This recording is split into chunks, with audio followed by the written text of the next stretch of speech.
तपाईँ र मेरो फोटो पनि छ तर गोप्य राखेको छु है त। ओहो, यो के कुरा होला? पञ्चकलीले प्रदीपको फोटो कहाँ लुकाएर राखेकी होलिन्?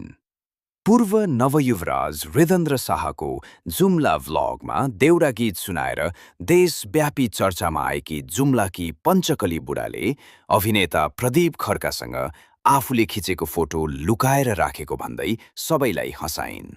यो प्रसङ्ग थियो तेस्रो कर्णाली अन्तर्राष्ट्रिय फिल्म फेस्टिभलको पत्रकार सम्मेलनको बेला। प्रदीपले जब प्रकाश चलचित्र छायाङ्कनको बेला भेटेको भए उनलाई हिरोइन नै बनाउने थिए भन्दै ठट्टा गरे, तब पञ्चकलीले भनिन्, भेटेको हो नि, सके फोटो पत्रकार पनि छ, सम्मेलनमा तर मैले लुकाएर राखेकी एउटा छु। कार्यक्रम सिक्दै गर्दाखेरि चाहिँ तपाईँसँग भेट भएको थियो। तपाईँ र मेरो फोटो पनि छ तर गोप्य राखेको छु है त। ओके।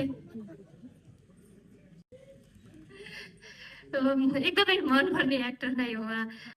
हजुरको पात्ररासी गाउँमा हामीले सुटिङ गरेका थियौँ प्रकाश होइन, त्यतिखेर भेट हुनु भएछ, नत्र त हिरोइन ल्याउनु हुन्थ्यो भनेर सोचिरहेको थिएँ म। अलिक ढिला भेट भयो, भेट भएको ए खातिर अनि